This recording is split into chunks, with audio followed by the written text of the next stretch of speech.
What's up, Warriors, and welcome to another episode of the Mental Health Movement Podcast, Voice for the Voiceless. I'm your host, Chris. I just wanted to give a shout out to a bunch of friends who had reached out to me after we had to put our dog Jasmine down. Her ashes just came in today, so extremely grateful for all you guys for showing support. You are sincerely appreciated. Today's special guest, we are kicking off the episodes that are loading into June with our first guest, who is a U.S. Army veteran, a writer, and a motivational speaker. Please help me welcome Devin Fish. Devin, how you doing, man? Yeah, I'm doing great. Thanks for having me. Hey man, thank you for coming on. Read a little bit of your story, and I'm glad that we connected and everything because definitely curious to hear about your journey here and just talk about what the journey has meant to you, and of course, men's mental health as well. So yeah, so let's get started on your journey here. So you've openly spoken about growing up in an environment marked by instability, poverty, and trauma. When you look back now, what part of your early story shaped you the most? Um, it's a tough question. So I guess the part that ended up shaping me the most was probably the instability. Um, that led to a lot of my issues like later down the road because I didn't really know what like the average life looked like.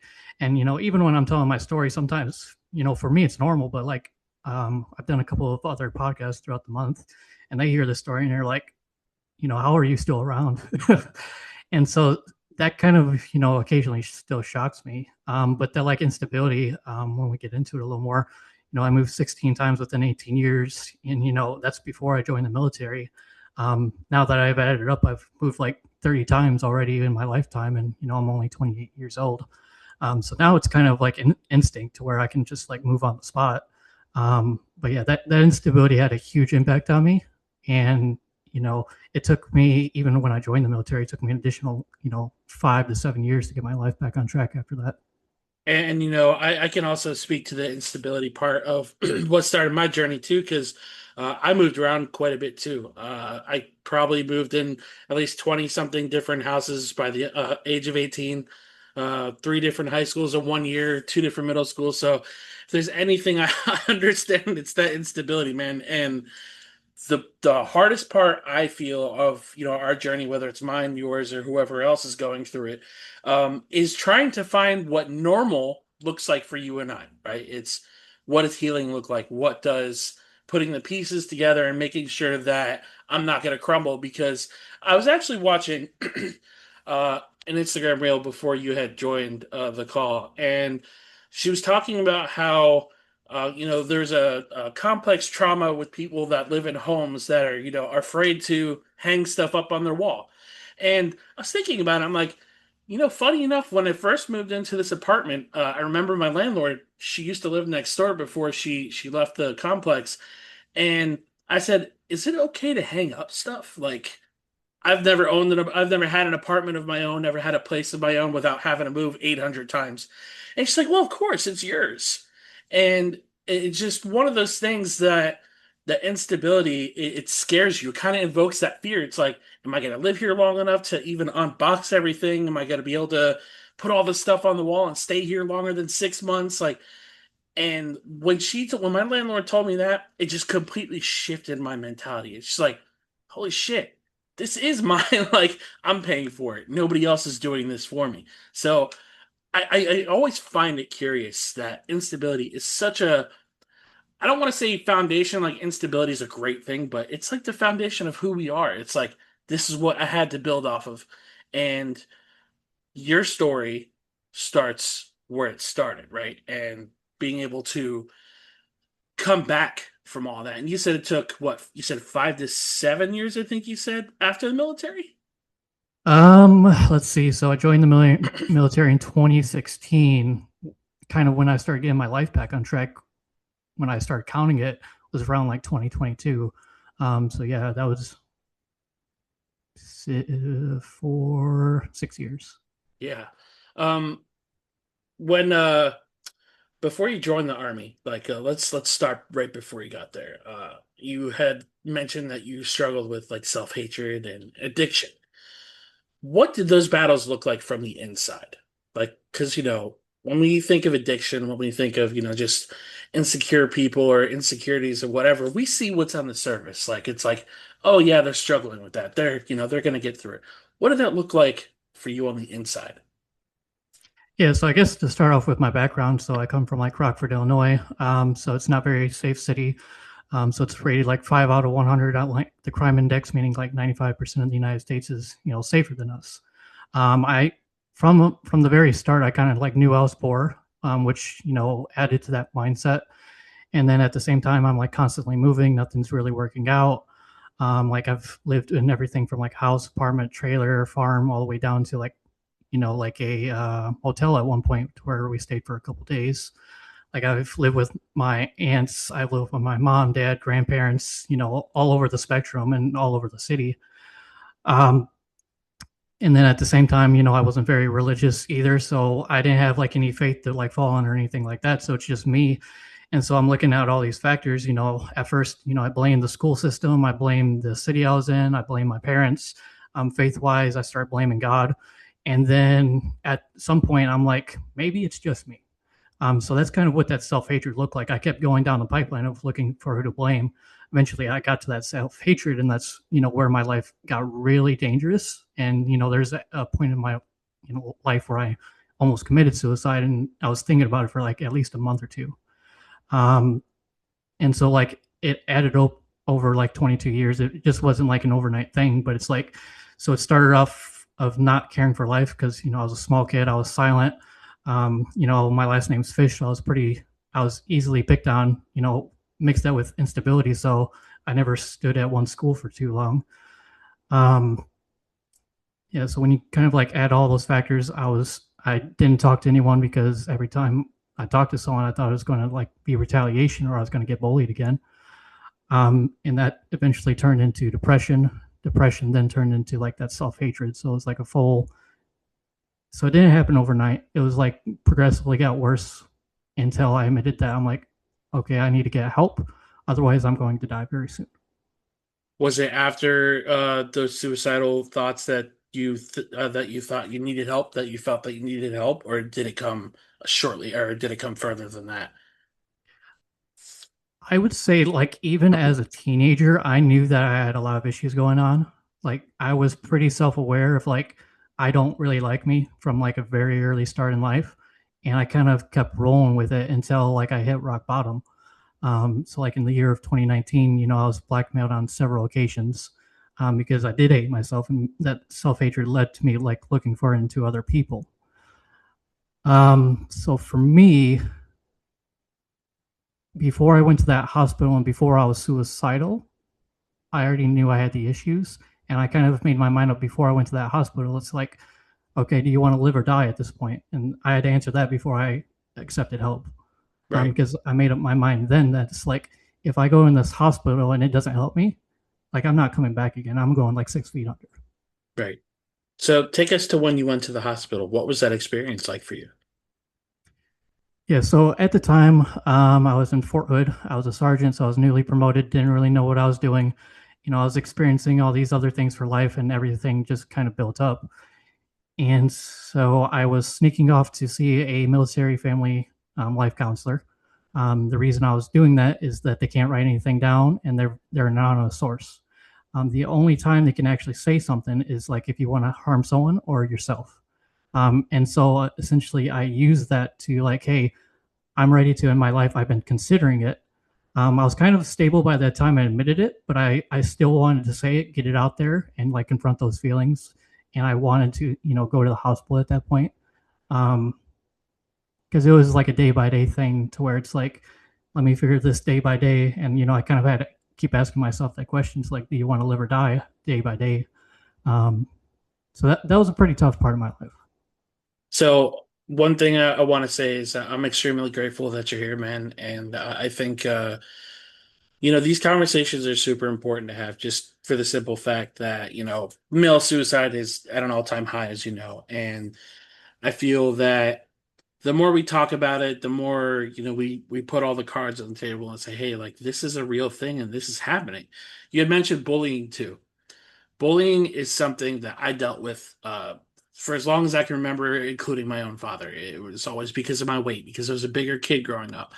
And I think that now that we're in the generation of technology, I think the bullying has reached a completely different level than where we're at. And growing up, it was more physical bullying than it was anything else. I'm not sure what level of bullying you experienced because I know we have that little bit of an age difference, but I know for me, a lot of the bullying was physical. A lot of the bullying was getting shoved in the bushes, getting tripped in the middle of the sidewalk where everybody's working, like, or walking, not working. Um, and going to the suicide part of the conversation, how did the military, I guess, deal with you admitting that? Because I know it kind of gets a little sticky with the military and dealing with those thoughts because you're technically, I hate saying it like this, property of the U.S. government. Yeah, so it was kind of one of those weird positions. So at the time, I was a 19 Delta, which is a cavalry scout. So it is combat MOS. Really didn't suit the type of person I am. You have to have a very specific mindset to be in that kind of field. And so with the combat mindset, I always had in the back of my head, it's like if I admit I need help, or it's going to be seen as like a weakness. And when I went to the hospital and they knew I was having these issues, everyone was like, "Hey, we didn't know you were going through these issues." And that's when I realized, kind of like, okay, maybe this was more on me because I'm in a platoon of 30 people. Out of like 30 people, only one of them knew that I was going through some of these issues. Never thought, and that thought I might not be okay. So that's kind of when I pieced together. It's like, I didn't tell anyone about this, but if I told someone about this, we wouldn't have had to go into the hospital. Right. At the time when I went to the hospital, I kind of wanted the military to kick me out because I wanted to I didn't really like my career at the time. I'm glad they didn't. But that's, something in the back of my mind. I was like, maybe I can use this to get out of the military because I absolutely hated it at the time. Right. Um, Luckily, they kept me in. I ended up changing my career field after that. And that's kind of when the story starts, turning around. Is, Right. after I get out of that hospital trip, and then, I learned a couple of things at the hospital. And the first one was that not all suicidal people want to end their life. That one helped me out quite a bit because it's like, okay, it's not that I want to kill myself. It might be that I'm asking for help here because I don't know what to do anymore. And the second one that I really ran with was that your mind can be in a perfectly healthy state, but if you believe you are depressed, then your mind will start to make you depressed. And I really ran with that because I'm like, I knew that I was consumed with self hatred. I knew I had the issues, and so I kind of like turned that statement on the pamphlet around. So I'm like, okay, if I believe I'm happy, maybe I can make myself happy again. And I really pursued that for about 2 to 3 years. That's really what helped me turn my life around. And I think that also goes with daily affirmations. That's something that I take very close to my heart because I myself have had two attempts. And you said something I really want to capitalize on is that not all suicidal people want to end their life. We just want to be heard. We want to be seen. We want somebody to just listen to us. And for me, my first attempt was when I was 14 and it was in high school. And I remember how bad resources were back then. This is like 2006, 2007. So mental health resources were nowhere near to what they are now. And fast forward to 2026, I had a conversation with my therapist, I believe it was sometime last year, and I never was asked the question why I decided I wanted to take my life. And I said, because I felt like my existence wasn't worth shit. I felt like nobody would miss me. Nobody cared if I was gone or here. And I just wanted to be seen. I wanted to be heard. And it was going to be in a very negative light. It was going to be in a very heartbreaking light. But nobody else was going to see or hear from me otherwise.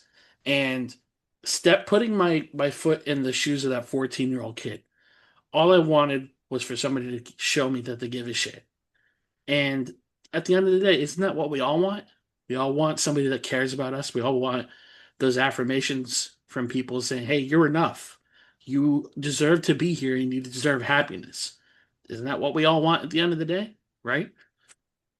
And I'm a really big believer in, telling yourself that, hey, today's going to be a good day. Will it be a good day? I don't know, but let's find out.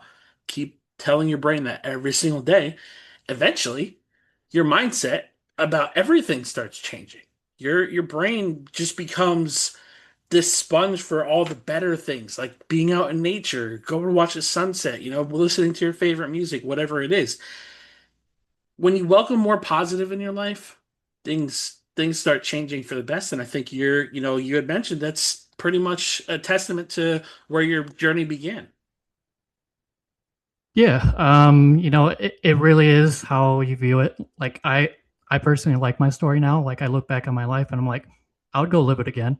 Now that I see the outcome of it and that I get to tell this story to people. And I believe and I talk about it early on in the book. It's like the section's called like tell your story, where I say it's like it's very irresponsible not to tell your story because you don't know what's going to help someone else. And Right. so, by telling our stories, we take the impossible out of someone else's situation, which gets people not to end their life. That's the overall theme of the book and why I wrote it was those suicidal ideations. Because one of the quotes I have in there is, um, by telling our story, not just mine but yours as well, we take the impossible out of someone else's story, which is what directly makes them suicidal. It's like they don't see the out. Right. Um, and so really it's like you have to completely change your mind and who you are and Yeah. complete a make a new character. And despite bad things happen, um, you have to it's really it's not an easy process. Even when I got out of the hospital, it took me like 2 or 3 years to get back to that mental state of where I was like stable and like people didn't have to worry about me again. Right. And that's another thing too, is a lot of people that have not began their healing journey or have not even thought about getting help for themselves, they think that we're all in the place that we're at because it was an easy journey. It's not an easy journey at all to get better. You mentioned something, took you 2 years to kind of just like reset your brain and everything, right? And I think it probably took me just as long when I started going to therapy at 27 after my second attempt. Thankfully, again, did not go through with it. Had my late brother save me from a phone call. And, I think people don't understand what it means to really get better, to really help themselves. Because when we're healing, it's literally holding a mirror up to yourself and you're like, wow, I really hate the person I become. I want to fix all these things that I see wrong with me, but get into a healthy place. Healing hurts. Putting up those boundaries for all those things that hurt you hurts like a bitch. And I think some people don't want to hold themselves accountable to the point of getting better. And other people will just be like, wow, it must be nice to not feel that way. I mean, I felt that way once upon a time. I just choose not to live in that mindset anymore. And I'm really glad that you mentioned it's certainly not easy to heal. Um, we started talking about your book a little bit, and it's titled Answering the Hard Questions. Um, I believe there's a little bit more there, and I completely forgot to write that part in there. What was the whole title of the book? Yeah, so it's so answering the hard questions, let it be the end of the chapter, not the end of the book. Thank you. So the alternative title, I didn't put it in there, but it was the alternate title. It was a little more grim, so that's why I went with the more poetic and was like the untold consequences of suicide. Yeah, And then I'll probably go over that a little bit later. But yeah, the healing journey is not easy, and it's not like something that goes away. Kind of when I was writing this story, I had to drag my mind back into hell. And I'm like, I had to go revisit all those situations. I had to go revisit, like a bloody room. I talk about my mother's death. I talk about instability. I talk about suicidal ideations. I talk about getting blackmailed. I talk about like an STD and stuff like that. So like I had to relive all those moments again when I wrote the book. And then I kind of had to like bring my mind back. It's like, okay, well, how did I feel at the time, and how do I make this real for the audience? right. So that's another thing people need to keep in mind. Is like those thoughts don't go away. It's just Mhm. you kind of like learn to look at them differently. So I believe it was mentioned that you were deployed in Kuwait when you started writing this, correct? What was happening in your life at the moment that just kind of pushed you to start writing? Yeah. So what ended up happening was I originally put this in a PowerPoint form. It got rejected right before I went on deployment. So at the time, it was around 2022 that I was like, okay, maybe I have a story here, but I didn't put it on paper until like 2025 or 2024, depending on when you look at the timelines. So I was going to prepare division training for us. I just got done doing MRT, which is Master Resilient Trainer. Um, but instead of giving them MRT slides, I ended up doing personal slides. So I used like MRT with my story in there. And you're like, hey, where's the MRT? So it got rejected. And then I got notified I was going on deployment. And so when that happened, I'm like, I want to tell this story still. So let me go write it in a book and then I'll come back later. So went on that deployment. About 10 pages into the book, I'm like, okay, I'm going to write this book and I'm also going to leave the army to force me to write this book. And so, like, on my spare time, I would write the book. And then, when the year wasn't so busy, then I was able to focus more into it. So I took about 6 months to actually write most of the book. And then around September, when we were coming back, I ended up adding another 100 pages to the book within like 10 days or something like that. And that Wow. really transformed the book. Yeah. Right. So about how long did it take you to finish the book? So I guess it depends on where you start. So if you start, it would be like I started in January. The first, I guess you could call it like draft or edit, to where I sent it to like an editor, Hmm. or like a proofreader. That happened in July. Um, and then when I locked the manuscript in, that was in October, November-ish. Hmm. And so Wow. once we locked it in November, and then we just released it on March 31st. So that was like another 6 month process. So like Right. even when it was finished, it's still a lengthy process. Yeah, that's incredible though, man. Um, so the book centers around one pivotal question that you ask yourself: Do I want to die? How did confronting that question change your trajectory? Yeah. So the first thing you'll notice, like when you pick up the book, it's like answering the hard questions, and then the cover of it is like with an angel and a demon, and then you turn around the book of it, and it's like, do you want to die? So it's like it doesn't pull any punches. It's like what you're getting into right away when you're reading this book. And I even put like a warning to like readers before they start reading the book, because I'm like, the book's going to make you uncomfortable at times, and it's going to make you confront things you don't want to confront. And so that's kind of why I put that at the beginning of the book.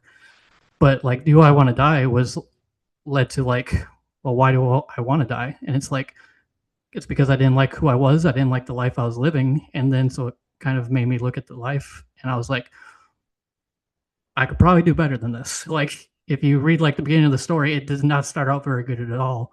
And it's like absolute like tragedy after tragedy for like 22 years straight. And so I kind of came to the conclusion I would like to live before I die. And so that's really what got me to turn my life around, was kind of that outlook in life.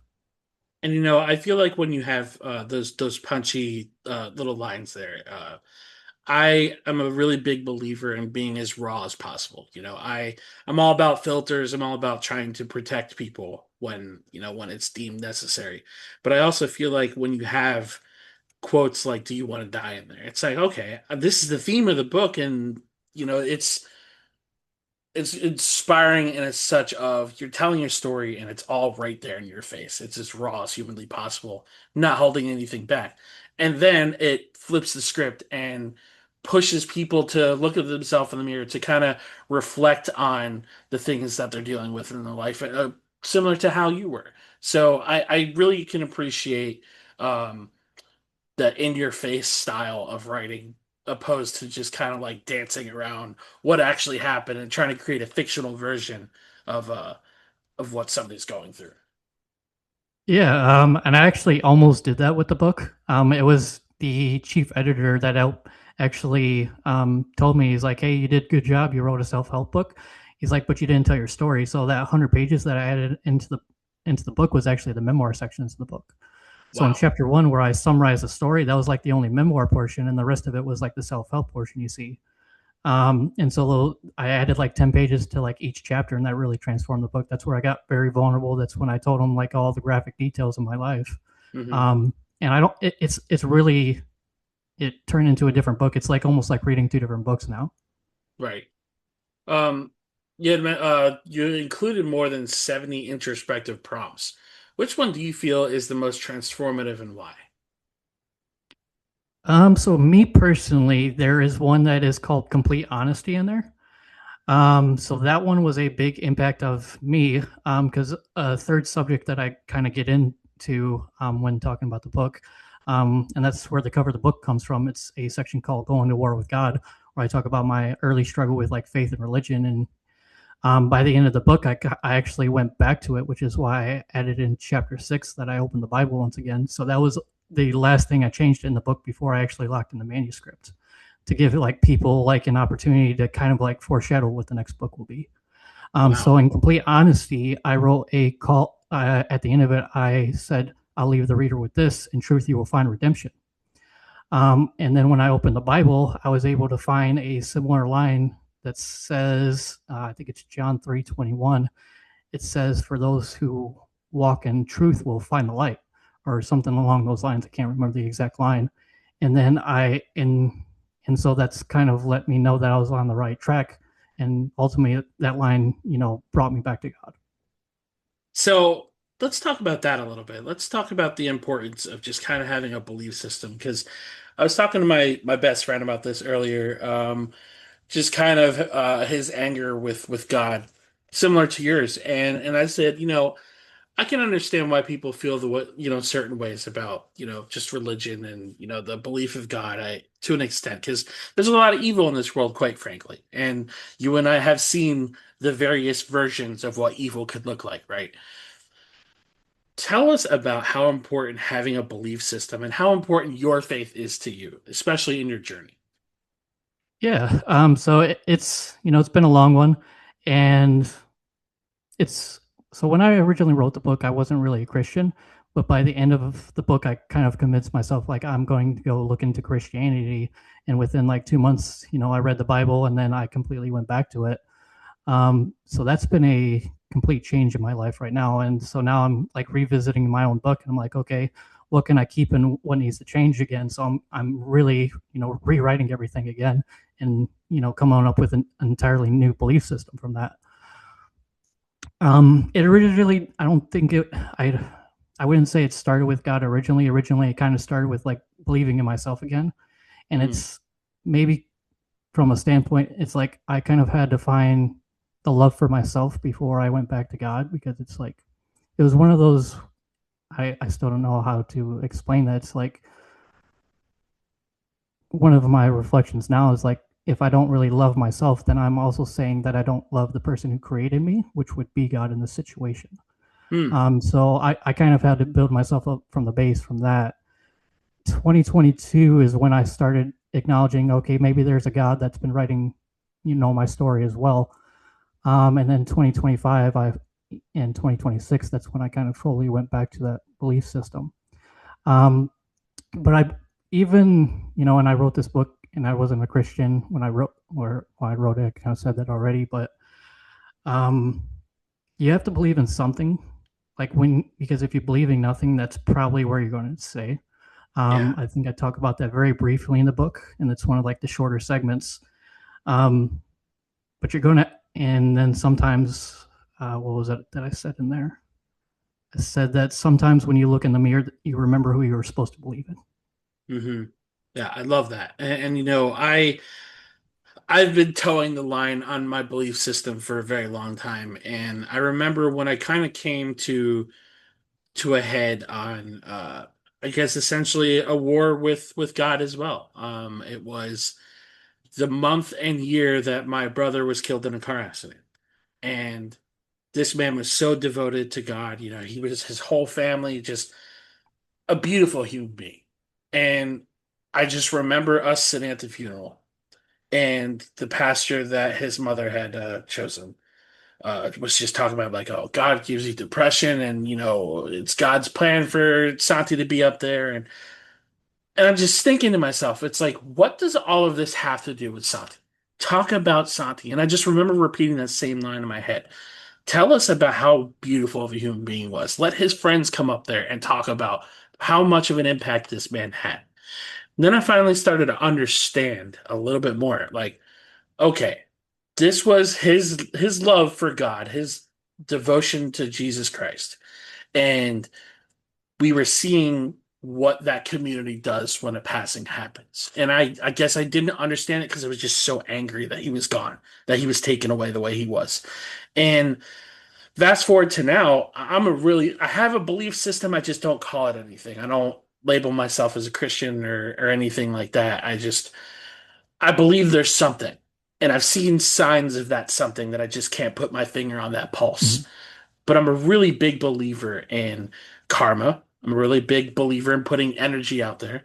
And I've seen signs of Santi's existence in the afterlife. I've seen signs of friends that I've lost afterwards. When they visit you in your dreams, that's not coincidence. That's something in the universe is at play there. So my point of rambling, I apologize, um, is I'm a really firm believer in having that belief system and just having something to look forward to, I guess, changing your path towards, if that makes sense, if I'm wording that correctly. Yeah, so you actually said something that was almost identical to my story. So, in Going to War with God, it's a smaller section. I think it's like 5 or 10 pages. But I actually talk about my mother's death and how she was like a devout Christian as well. And one of the things she says to me, and this was like a couple of years before she passed away, she's like, "God's already promised to bring you back to me." And so I didn't, and I was an atheist, and I was listening to like some pretty I was listening to Marilyn Manson at the time, which is like Antichrist Superstar is like his big thing. And she wouldn't ever like try to convince me, to go away from that belief system. And so I tied that together in like the story of Job and stuff like that when they make a bet with or the devil makes a bet with God and says, "Hey, he loves you because you gave him a good life. He's not suffering or anything." And then I kind of like looked at the concepts. Well, I'm like, maybe it's not a bet. Maybe it's like a ritual that we all have to go through in life, right? Maybe God has to throw us into the darkness, to show us what we don't want. And so, I kind of look at that, and that's kind of how I understand suffering now. It's like, well, maybe if I didn't suffer, I wouldn't, believe in myself again. And now I look at my story and I'm like, well, now I can use this to bring other people back to the light. Um, and so, like, I think about suffering, I think about death, and all that other concepts quite often. Um, and that keeps my faith strong now. And I look back at my story and I'm like, I'm all right with my story now because of that belief system. Um, but yeah, so I definitely had a similar background because in like 2022, even when I started believing like in God again, I went back to like tarot cards for like 3 years. I just gave them up when I fully went back to Christianity. So I just got done going on that same journey to where I'm like, okay, there's something out there. I was just looking for the truth, and I kind of found mine. I love that, man. And I think it's so important to find who we are, especially in this journey of, like you said, getting thrown in that darkness and being stuck there for so long that it just kind of feels like there's no way out of it. Um, if you're comfortable talking about it, of course, let's briefly talk about the loss of your mom. Now that you're in a healthier mindset, that you kind of have well, not kind of, that you have mental clarity now.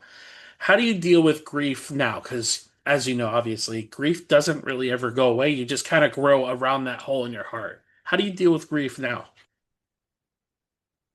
So my entire kind of like outlook has changed. I don't really like death has never affected me too much. Like even my mother's death back then didn't affect me, but that was kind of because I was like kind of like numb to the world and I didn't really care at that time. Hmm. So I was a little sad, but I kind of like used work as a distraction during that time. I I don't really grieve too often because at this point, I've had so much happen in my life. I'm like, I've been in worse situations to where I'm like, okay, I've done this before. If I became like homeless or something like that, or I lose my job, or like I go back to getting blackmailed, or like I go back to the dating realm and I find myself getting blackmailed again. Um, it just doesn't really affect me the same anyway. I even recently I started going back to the dating realm once again, and I talk about the age scam quite a bit in my book because that's what led me to writing the book, and that's what landed me in the hospital. But like a month ago, I went back to the dating realm, and the exact same thing that happened in my book happened again. I'm not as dumb now, so I didn't do anything that they could use against me. But I'm able to be like, hey, I know you're a scam, and if you try to contact me again, then I'm gonna actually start a real investigation, and I'm gonna drag you down into this.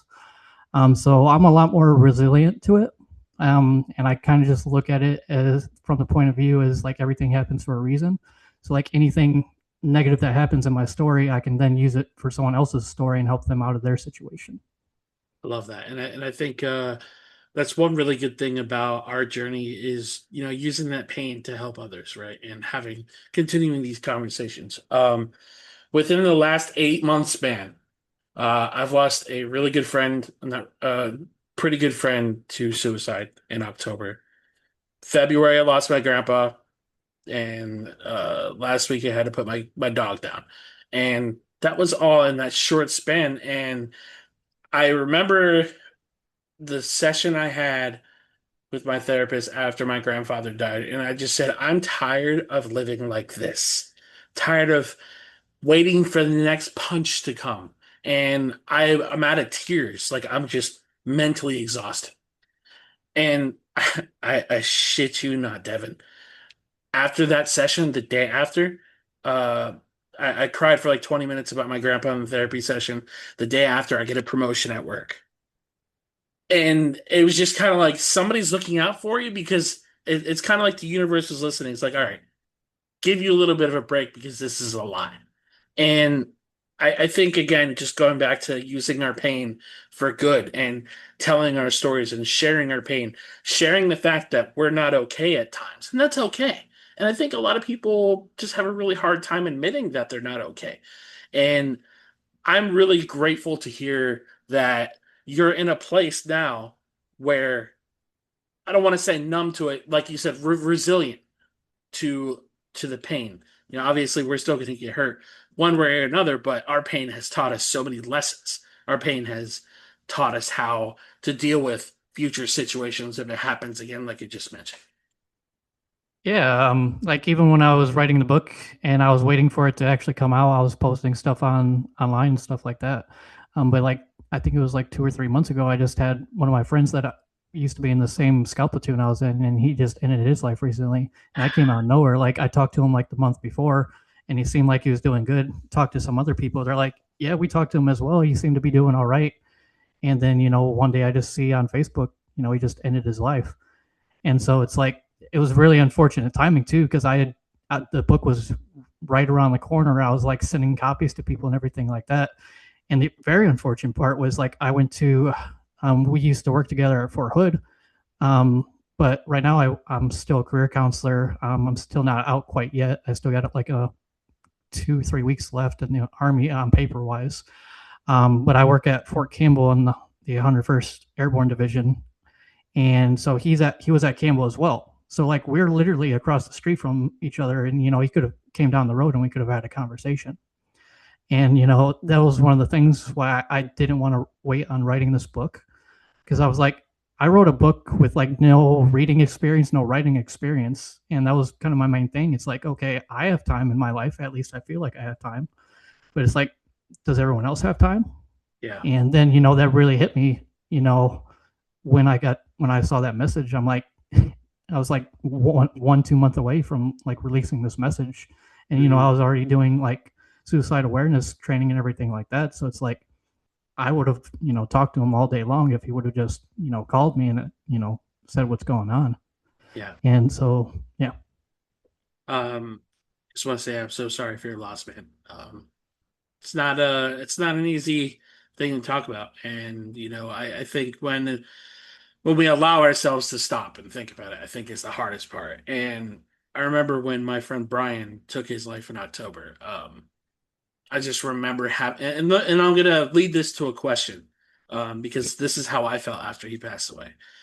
I just remember like I wish I could have done more. I wish we talked more every day, and wish I would have saw the signs. I'm sure the signs were there, and I just wasn't looking close enough. Because again, I've done crisis intervention training. I've done suicide awareness training, and been doing this podcast for 4 years, talking to people who have gone through suicidal ideations. Have you ever struggled with imposter syndrome? And before you answer, the reason I ask is because I remember after he passed away, the way that I felt was I'm having this conversation every single day of, talk about your problems. Don't keep it in. Don't bottle it up. And people are still taking their life. It's almost kind of like I don't want to say a control thing, but just wishing you could stop people from killing themselves. Uh, have you ever struggled with imposter syndrome in terms of like, is this what I should be doing? Because I don't feel like I'm making a difference when obviously that's a lie. But have you ever struggled with imposter syndrome at all? I would say based on that imposter syndrome, no. There is one time where I question myself. It's like, have I changed? And that's I think it's early on in the book. I'm like, well, have I really changed? I'm like, well, I wouldn't be writing a book if I haven't changed. I wouldn't be So writing down all essentially these ways imposter and system syndrome a like little that. bit. Yeah. Yeah, and so I confronted that question, and then I also confronted, about the age scam because that's one of the questions that kind of scared me when I was writing the book, and so Hmm. I've confronted that feeling as well. But as far as do I think my project or my book is going like unnoticed, and I would say no because I've actually, physically, presented it to like 200-300 people, and Yeah. every time I present it, they're like, "Hey, thank you. It was very, courageous to tell your story," and I've experienced some of that as well. And then even doing the podcasting for people who don't know me and they read a little bit about the book, they're like, some of this has helped me already, and or it's like a great story that people need to hear. Um, so like I don't always get to see all the results, and that's the Yeah. hard part about writing and stuff like that. Like even when I go to look at the reports, it doesn't look like the book's doing well, but then people actually talk about it. They're like, "Hey, this helps me," and that that's what keeps us going really. And one of the other quotes I have in there is like, "I don't find my courage for myself, but for others who need to hear the story." So it's Yeah. like going back to that. Like if I don't present my story and I don't keep going, it would be a very selfish thing of me to do. So I Yeah. kind of put some of that burden on me to keep going. One of the biggest piece of advice that a friend gave me after he was gone was one of the hardest things I've ever had to hear, and it helped me a lot, is you can't save everybody. And again, just kind of going back to that, wishing you could prevent all tragedies, wishing you could prevent people from hurting themselves.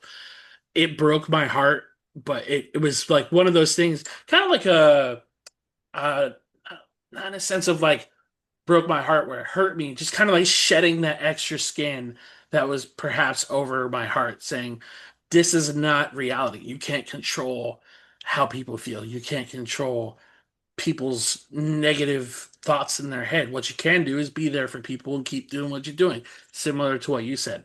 If you're not telling your story, if you're not encouraging people, then it's essentially selfish because you're not using the gifts that you've been given, the gift of gab, the gift of being able to share our story and give light to other people. You're keeping it to yourself. And that's obviously, we encourage the total opposite, just speaking out, telling your story, and only react to what you can control. Or I mean control to how you react to things. Yeah.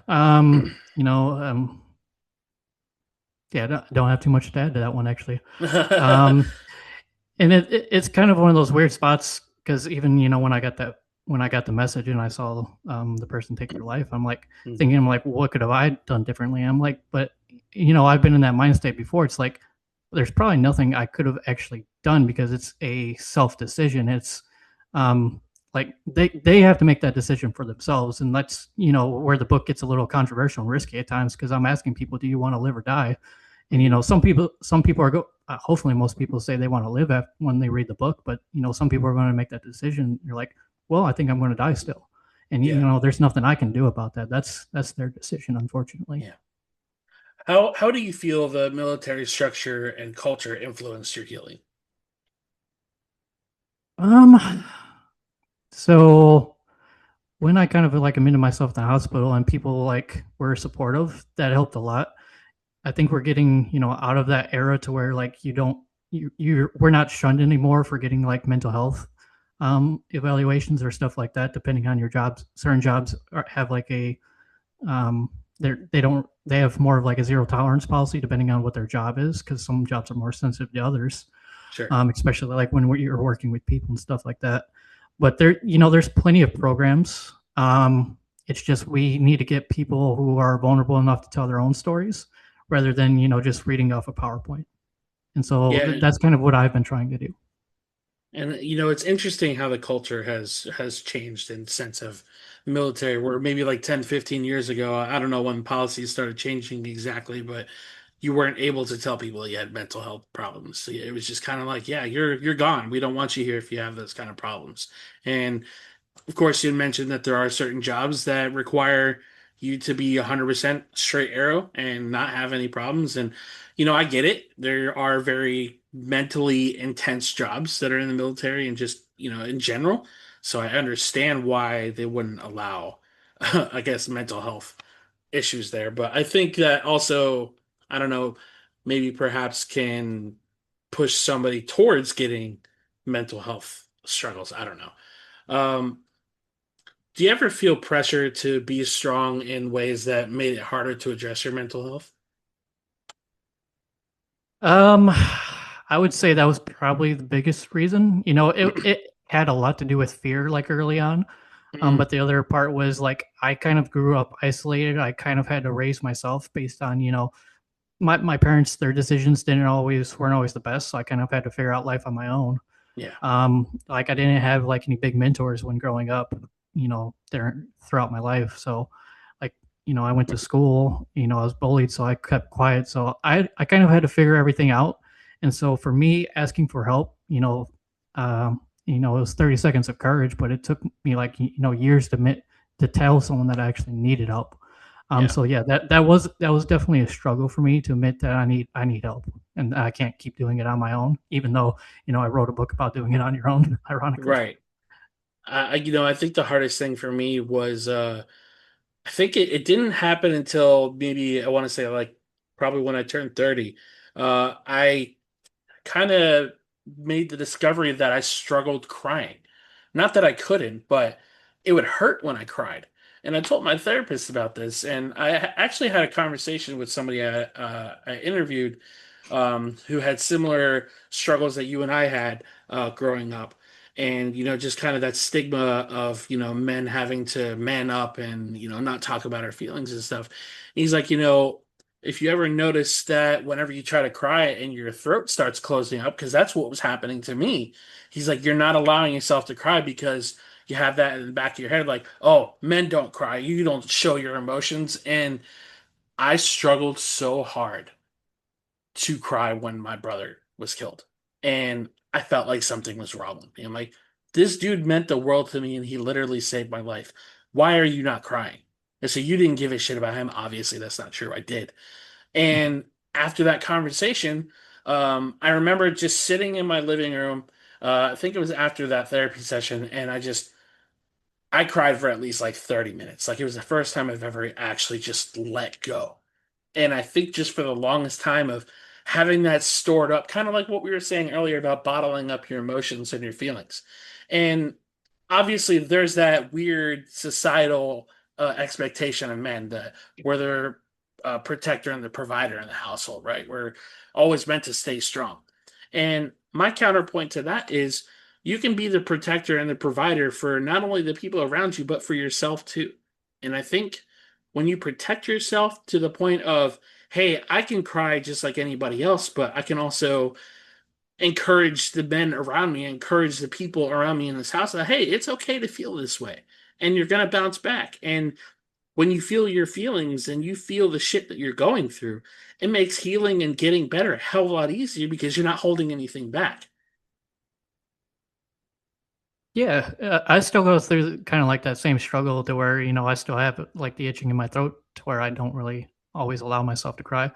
Especially, I notice it like depending on what I'm writing about. Sometimes I will get a little sensitive, and like when I was reading through my book, and I read about some of those times, and it brings back some bad memories occasionally. And I still have that kind of like be strong mentality, because I've kind of built like more resilience over time, Hmm. but I don't like shun away my emotions. It's just I would say I would say I'm still not a crier. I've never really been.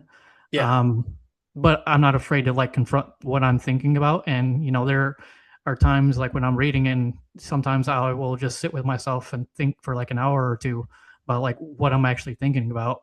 And so I'm a lot more self-aware than what I used to be. And I'm not afraid to confront those emotions anymore.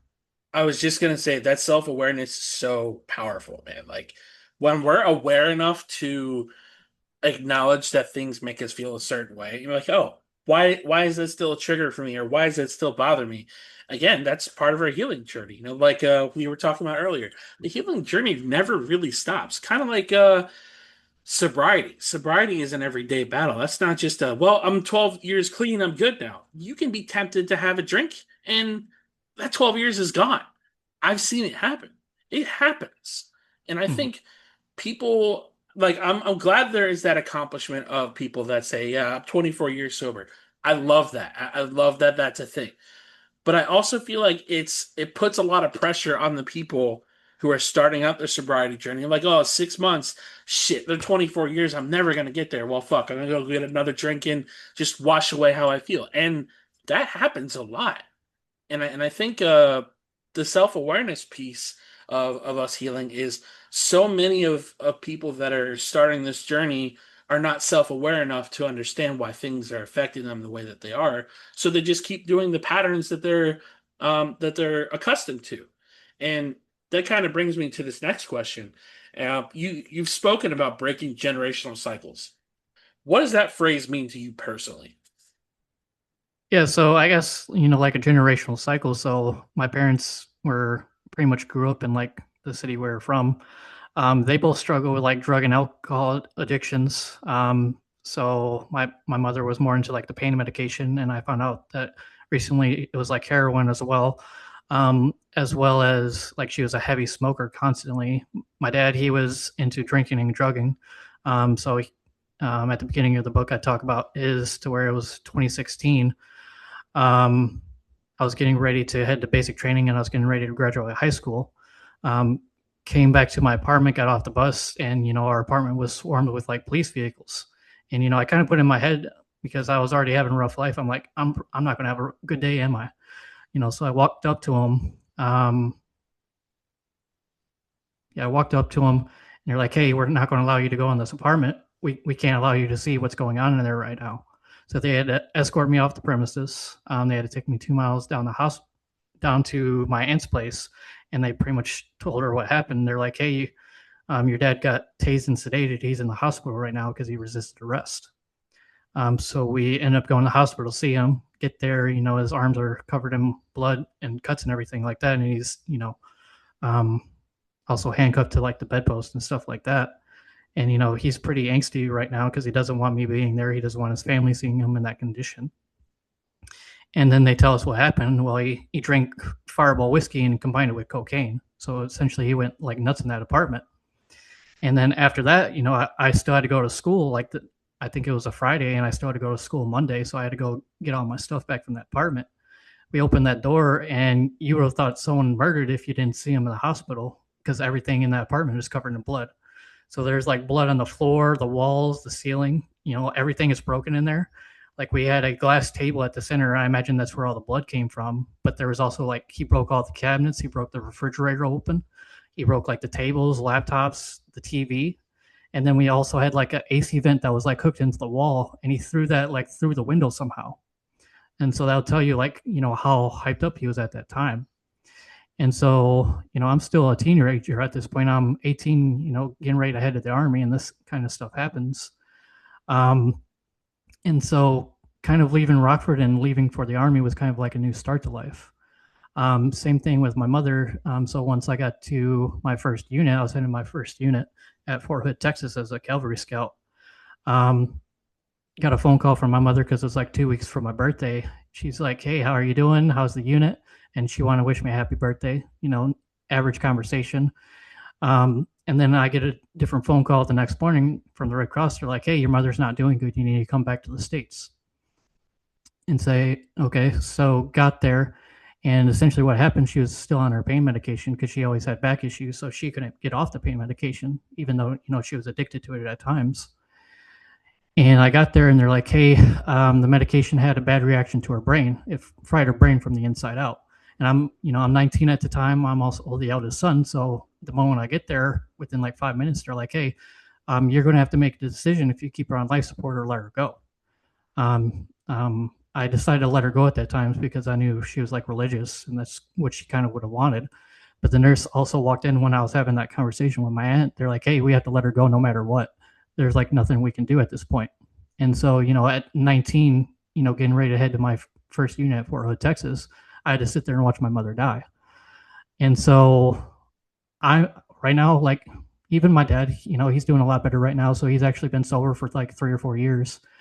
So he's completely off alcohol and drugs. And then, my mom didn't get a second chance, but that I think those experiences kind of like helped me realize it's like this is where you're going if you do the exact same thing as them.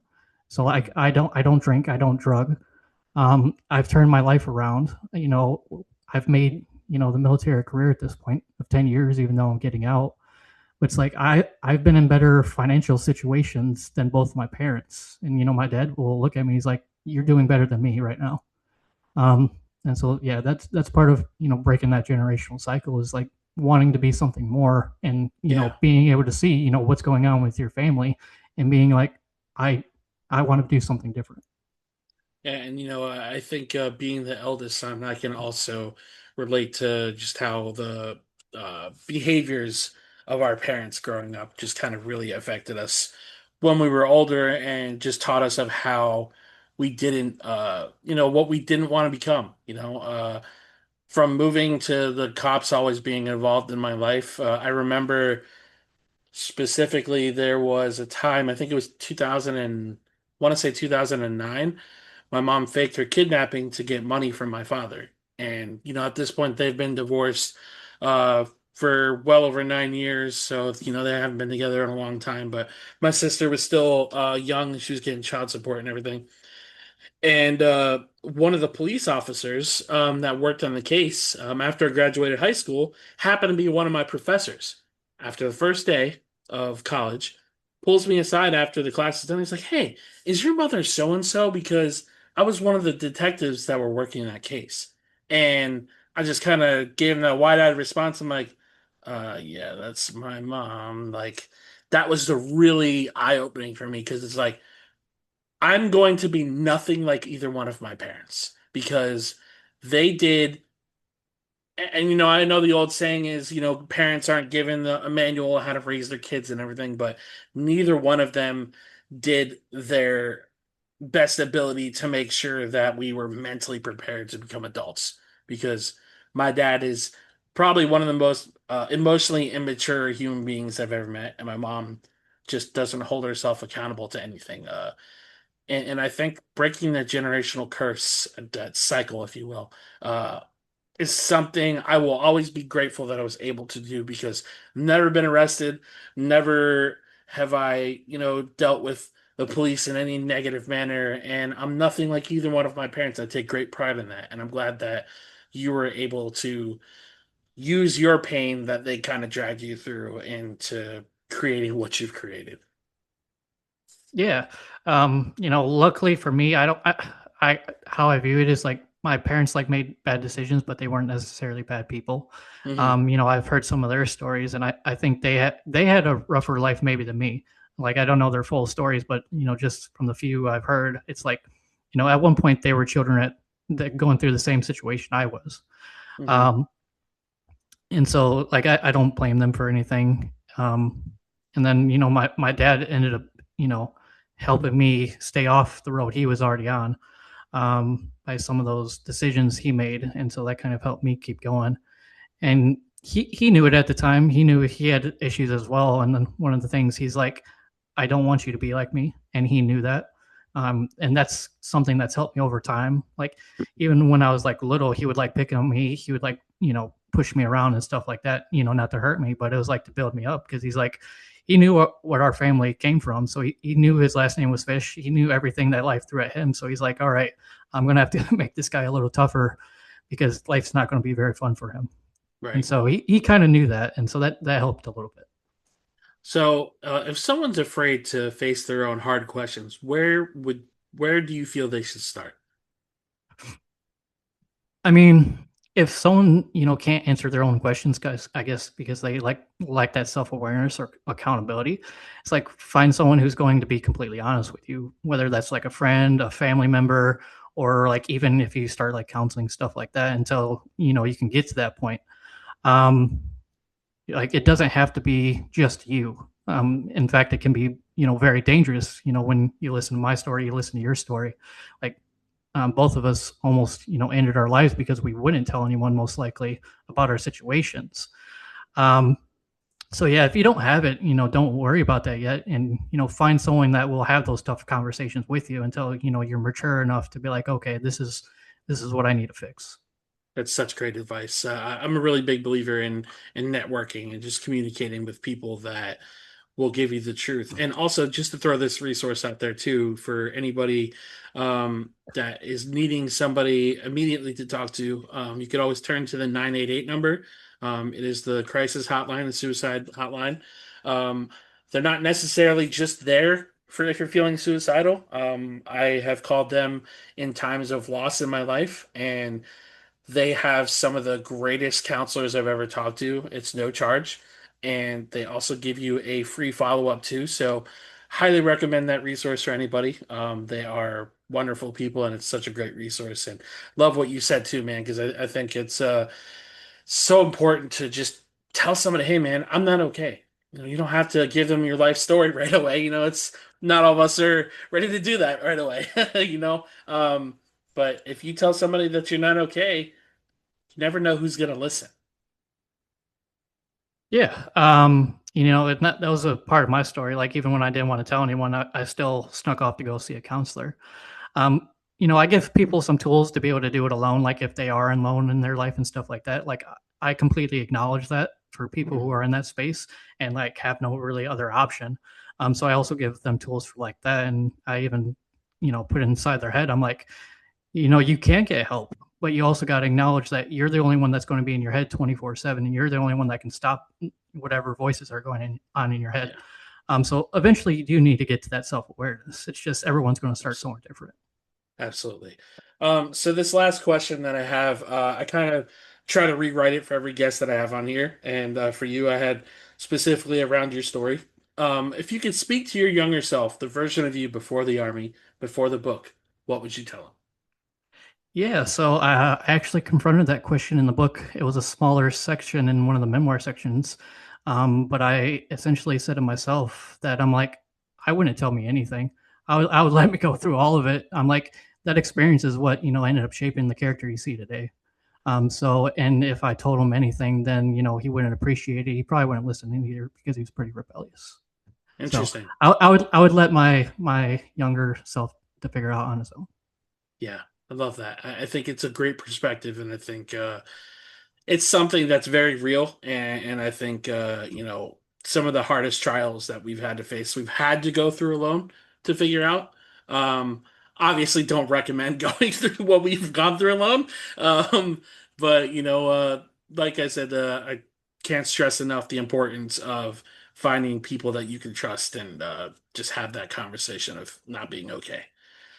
Um, so before we get to the quote to close out today's podcast, where can our listeners find you? Yeah, so I'm pretty easy to find. So I don't do too much, I guess, social media right now. It was really just coming out with the book, and then occasionally I'll post some stuff about like what I've been working on, like outside of that. But they can find me on like Facebook. They can find me on like Threads. They can message me on my like Gmail, stuff like that. I also have like a Instagram. I don't really use it too much. Facebook's pretty much the common one. My name is Devin Fish, so I'm pretty easy to find. My profile is public now, so anyone can pretty much find me. It also has a cover of my book and stuff like that. Um, and then I can always link those down below. The book itself you can find like on Amazon. You can find it like on ebook, paperback, hardcover, so it's in all three formats. No audiobook yet. You can find it like on Goodreads. You can find it on like Barnes and Noble online. I don't know if it's in any stores yet. You can also find it like on iBook, Kodobo, So it's on all the popular websites right now. Perfect. So before I read my quote, do you have any closing words you want to share with the listeners? Yeah, so I'll read a small section from the book, and it'll actually tell you Sure. what the title is all about. So let's get that.